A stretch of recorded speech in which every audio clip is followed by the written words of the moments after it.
नमस्कार दोस्तों, knowledge true TV में आप सभी का दिल से स्वागत और सम्मान करता हूं। दोस्तों, यदि आप मेरे YouTube चैनल पर नए हैं तो कृपया एक लाइक और सब्सक्राइब जरूर करें।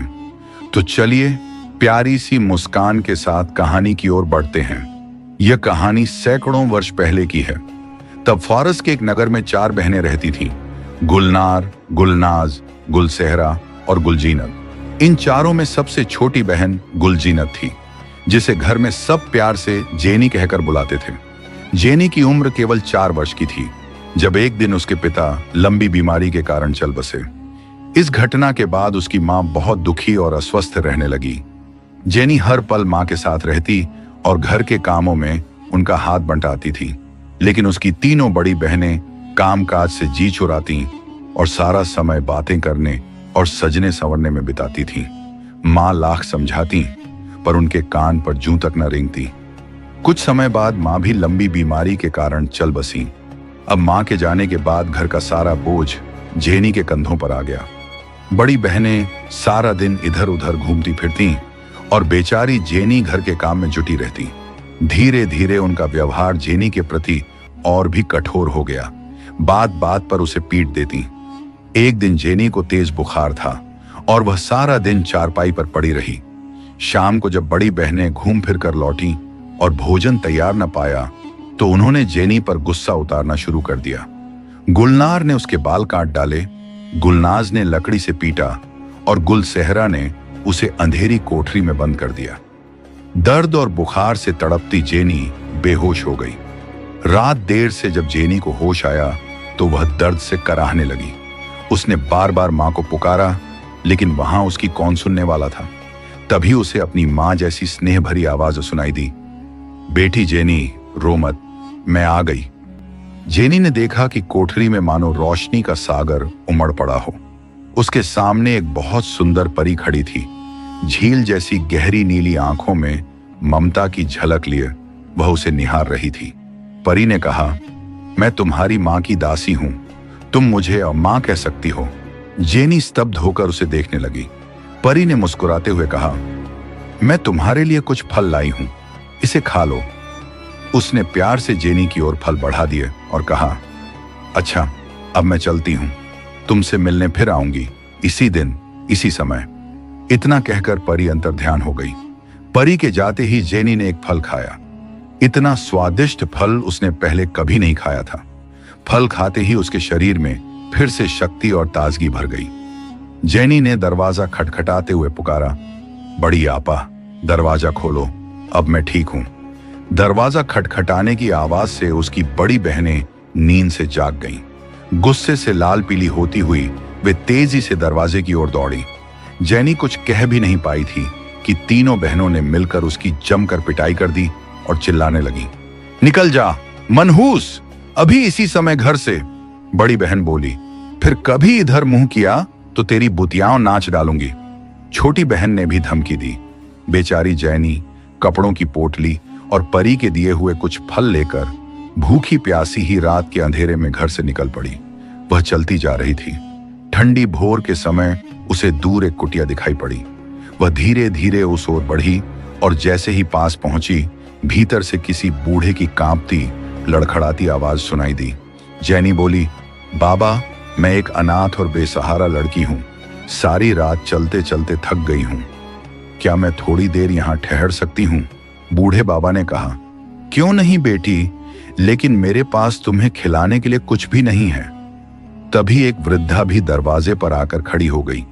जेनी ने तुरंत कहा, बाबा, मेरे पास कुछ फल हैं, हम दोनों मिलकर इन्हें खा लेते हैं। उसने पोटली खोल दी। फल खाते ही बूढ़े के जर्जर और कमजोर शरीर में अजीब सी शक्ति आ गई। बाबा चकित होकर बोले, बेटी, ऐसे फल तो मैंने न कभी देखे न सुने, कमाल हो गया। इन्हें खाते ही मेरी सारी कमजोरी दूर हो गई। मेरा लकवा मारा हाथ भी फिर से काम करने लगा। कहां से मिले तुम्हें ये फल? जेनी ने उन्हें अपनी पूरी आप बीती सुना दी। बाबा की आंखें नम हो गईं। उन्होंने उगते सूरज की ओर देखते हुए कहा, परवरदिगार, तेरी शान भी कितनी अजीब है। फिर उन्होंने अपना किस्सा सुनाया। मैं लकड़ी से सुंदर वस्तुएं बनाकर अपने परिवार का पेट पालता था। एक दिन गांव में हैजे की बीमारी फैल गई। सबसे पहले मेरी पत्नी और बेटी को यह रोग हुआ। गांव वालों ने हमें बाहर निकाल दिया। मैं पत्नी और बेटी को लेकर यहां आ गया, लेकिन वे दोनों चल बसी। मैं अभागा अब तक जिंदा हूं। जब तक हाथ पांव चलते रहे, छोटी मोटी चीजें बनाकर गुजारा करता रहा। लेकिन 2 साल पहले मुझे लकवा मार गया। पर तुम्हारे दिए इन फलों से मेरा हाथ फिर चलने लगा है। अब मैं तुम्हारे लिए काम करूंगा, मेरी बिटिया रानी। मैं जंगल से लकड़ियां लेने जा रहा हूं। यह कहकर बाबा ने जैनी के सिर पर हाथ फेरा, कुल्हाड़ी उठाई और जंगल की ओर चल पड़े। जैनी ने कुटिया में सफाई की और अपनी मां की निशानी वाली चांदी की पायल बेचकर बाजार से आटा, दाल और सब्जी खरीद लाई। खाना बनाकर बाबा का इंतजार करने लगी। दोपहर में बाबा ढेर सारी लकड़ियां लेकर लौट आए। बाबा कुटिया की सफाई और भोजन की सुगंध देखकर गदगद हो उठे। खाने के बाद वे काम में जुट गए। सूरज डूबने से पहले उन्होंने कई खिलौने बना डाले। जैनी भी उनका हाथ बटाती रही। अब रोज बाबा बाजार जाकर खिलौने बेचते, खाने का सामान लाते और लौट आते। इस तरह 6 दिन बीत गए। जैनी को परी मन की याद सताने लगी। सोचने लगी, आज परी मां मेरी कोठी में आएंगी, पर मैं घर तो जा नहीं सकती। और फिर बाबा का क्या होगा?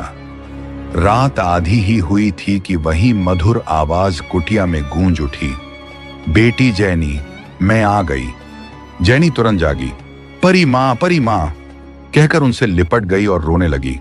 फिर बोली, मेरी बहनों ने मुझे घर से निकाल दिया।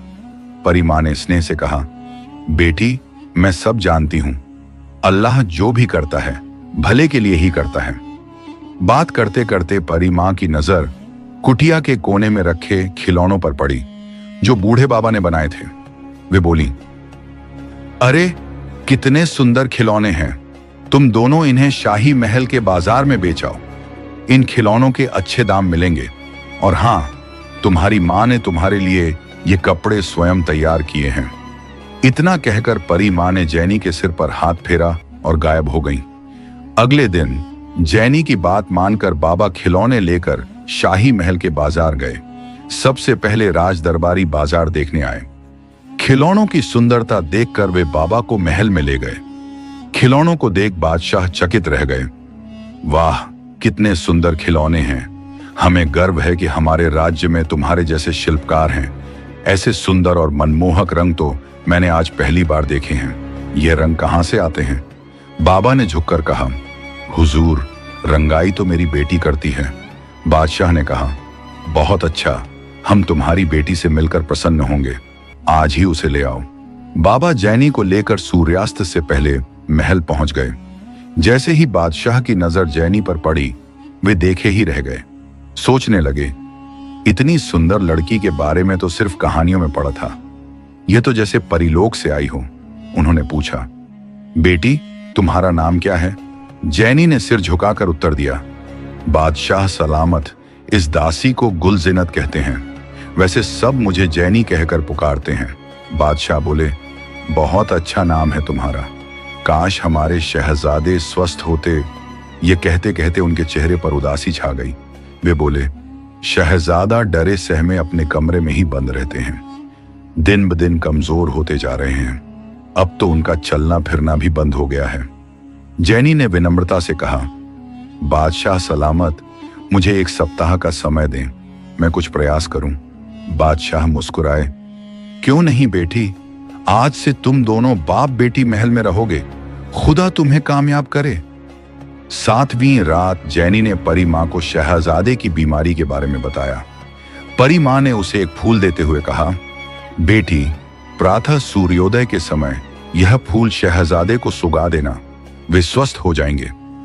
अगली सुबह जैनी ने वह फूल महारानी को दिया और सब कुछ समझा दिया। महारानी ने प्रातःकाल शहजादे को वह फूल सुगा दिया। फूल सुगाते ही शहजादे के मुरझाए चेहरे पर ताजगी आ गई और उनका चेहरा सूर्य की तरह तेज चमकने लगा और उसका सारा दुख पल भर में दूर हो गया। अब तो बादशाह बहुत ही प्रसन्न हो गया और कुछ ही दिनों बाद शहजादे के साथ जैनी का विवाह बड़े धूमधाम से कर दिया गया। राज्य में चारों ओर उत्सव मनाए गए। विवाह के तीसरे दिन राजमहल में प्रजा के लिए भोज का आयोजन था। शहजादे और जेनी ने गरीबों को धन और वस्त्र बांटे। इसी दौरान जेनी ने देखा कि उसकी तीनों बहनें बहुत ही फटेहाल अवस्था में हाथ फैलाए उसके सामने खड़ी हैं। यह देखकर जेनी को बहुत दुख हुआ। तीनों बड़ी बहनें जेनी से कहने लगीं, हमें माफ कर दीजिए मल्लिका। गुलजींत और गुलनाज गिड़गिड़ाकर बोली, हमें जाने दीजिए, हम भूल कर भी अब इधर नहीं आएंगी। जेनी ने अपनी बहनों को छेड़ते हुए कहा, अब तुम तीनों मेरी कैद में हो, अब कहीं नहीं जाओगी। उसके बाद तीनों बहनें जेनी के साथ हंसी खुशी रहने लगी। उसी रात परी माँ जेनी से मिलने आई। परी माँ ने कहा, बेटी, इस धरती पर यह मेरी अंतिम यात्रा है। जब भी मुझे देखना हो, आईने में अपनी सूरत देख लेना, क्योंकि मैंने तुम्हें अपना ही रूप दे दिया है। जेनी उन्हें एक तक देखती रह गई, कुछ बोल भी ना पाई। परी माँ ने उसका माथा चूमा और आकाश में उड़ते हुए चली गई। जाते जाते परी माँ बोली, बेटी जेनी, मेरी आत्मा तेरे लिए ही तड़प रही थी। अल्लाह ने मुझ पर रहम किया और मुझे परी के भेष में तुझसे मिलने भेजते रहे। बेटी जेनी, मैं ही तुम्हारी मां हूं। खुदा हाफिज। इतना कहकर परी मां गायब हो गई।